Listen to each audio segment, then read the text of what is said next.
Shalom, bien-aimés dans le Seigneur, je vous salue tous et je vous bénis au nom du Seigneur Jésus. Nous sommes dans notre émission à l'écoute du berger. Autour de ce thème, appeler un pasteur père, est-ce un péché? Nous allons répondre à cette problématique. Commençons dans le Nouveau Testament.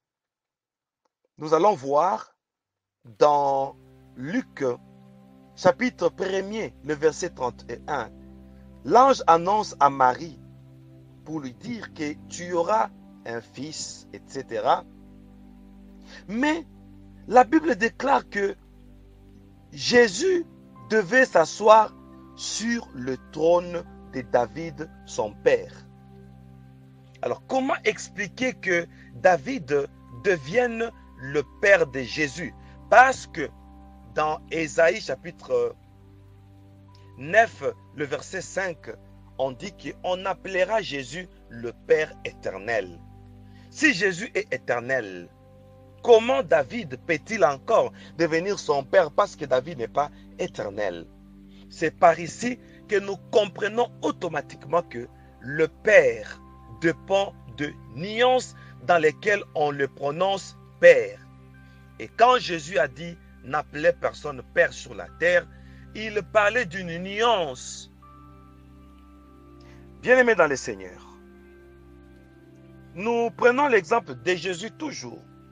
Et là, nous sommes dans Luc chapitre 2, le verset 48. Jésus est parti au temple sans pour autant dire un mot à Joseph et à Marie. 3 jours après, on les retrouve au temple. Et Marie dit à Jésus, mon enfant, pourquoi avez-vous agi ainsi avec nous? Votre père et moi, nous vous cherchons tout affligés. Oh mon Dieu! Ici, Marie parle d'un père. Mais Jésus répond, il dit, pourquoi me cherchez-vous? Je dois m'occuper des affaires de mon père. Et est-ce le père Joseph? Parce que Marie lui parle d'un père et Jésus parle aussi d'un père. Il y a au total combien de pères auprès de Jésus?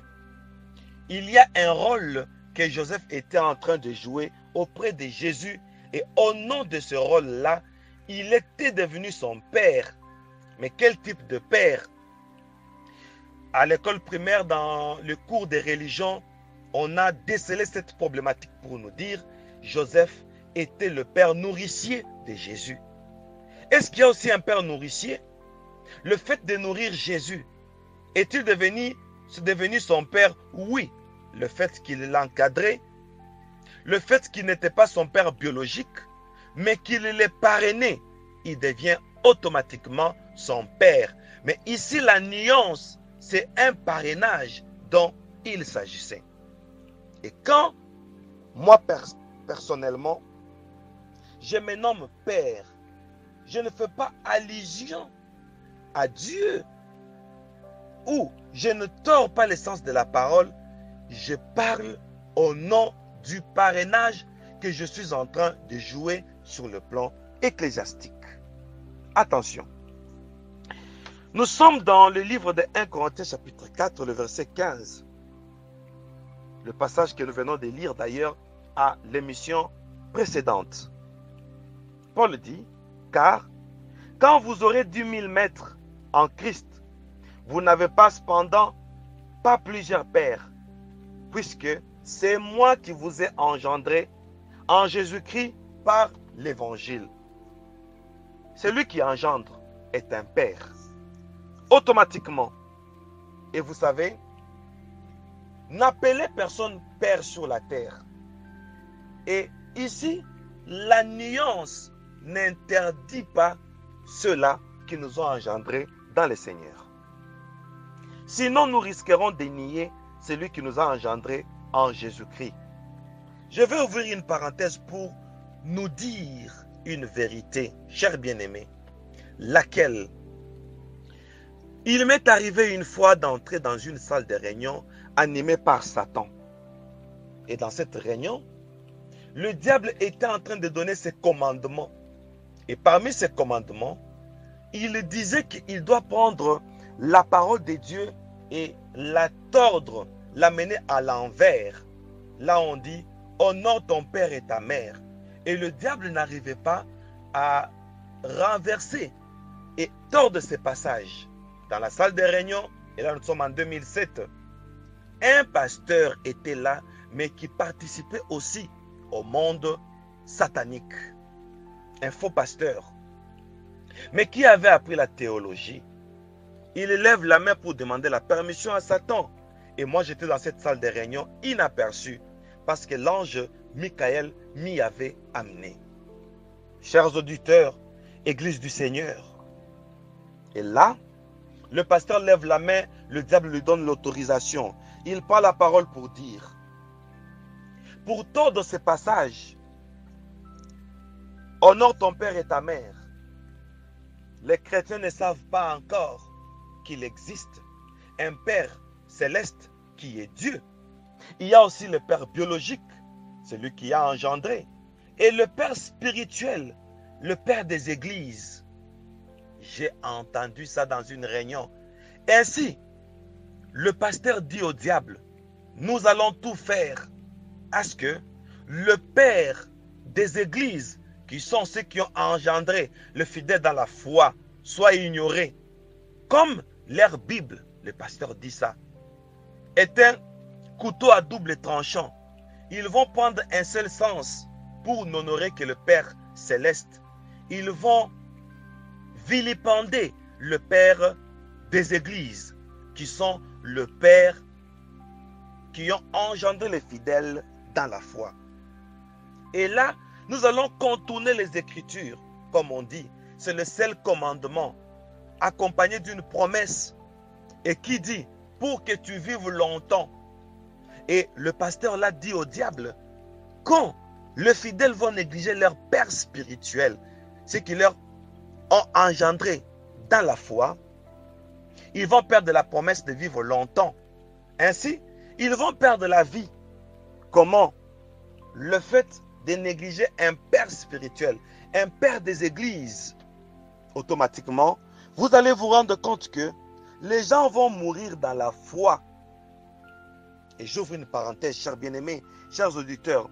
Remarquez la plupart des personnes qui ont nié leur père spirituel. Ils vivent dans des bévues. C'est connu. Ils vivent dans des débordements et dans les hérésies. Ça, c'est déjà un signe de la mort spirituelle. Ils ne vivront pas longtemps dans la chrétienté pour avoir ignoré le Père spirituel. Vous savez, bien-aimés, un Père spirituel, il est comme le Père biologique. C'est-à-dire, il a communiqué la vie. Il communique aussi, comme les pasteurs, la vie à l'Église. Le pasteur le fait comme le Père biologique. Le fait de communiquer la vie à l'Église par l'Évangile. Parce que dans le livre des psaumes, on dit « Ta parole est esprit et vie ». Et maintenant, moi, j'enseigne la parole. Qu'est-ce que je dispense? Je dispense l'esprit. Je dispense la vie spirituelle. Et automatiquement, je deviens un père spirituel par l'évangile que je communique. Je vais aller plus loin. Moïse est dans un buisson ardent, devant un buisson ardent. Dieu lui dit, n'approche pas, je suis le Dieu de tes pères. Et au total, Moïse avait combien de pères? Et Dieu précise, le Dieu d'Abraham, le Dieu d'Isaac, le Dieu de Jacob. Voyez-vous? Donc, Dieu est le Dieu de ses pères. Et Dieu lui informe. Je vous ai dit précédemment, pendant que Dieu était descendu pour donner une mission à Moïse. Mais il lui dit, n'approche pas, je suis le Dieu de tes pères. Il y a quelle connivence entre la mission que Dieu veut lui donner et le père spirituel, Abraham, Isaac et Jacob. Que ça nous dise beaucoup. Je termine pour dire, faisons attention à la crise de mots. Il y a en français ce qu'on appelle les homonymes. Il y a père et père. Bon, entrons un peu dans le monde. Regardez dans un dictionnaire. On va vous dire la bière. Il y a, chers bien-aimés, entrons dans le dictionnaire. le dictionnaire français. Il y a bière et bière. Ce sont des homonymes. La première bière, c'est une boisson enivrante. Mais la deuxième bière, c'est un cercueil. Le cercueil a comme un synonyme bière. Et directement, ce synonyme devient homonyme avec l'autre bière qui est la boisson.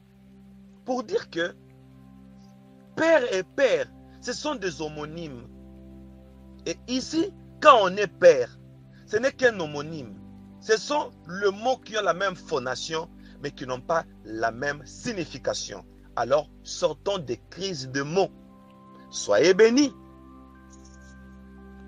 Chers bien-aimés, et je vous donne aussi un devoir. Quand on dit de quelqu'un le père de la littérature, est-ce que quand on l'appelle père, ça trait à un père biologique? Et en quoi il devient père de la littérature? Qu'a-t-il engendré? Parce que c'est un mot logique accepté dans l'élocution française. À vous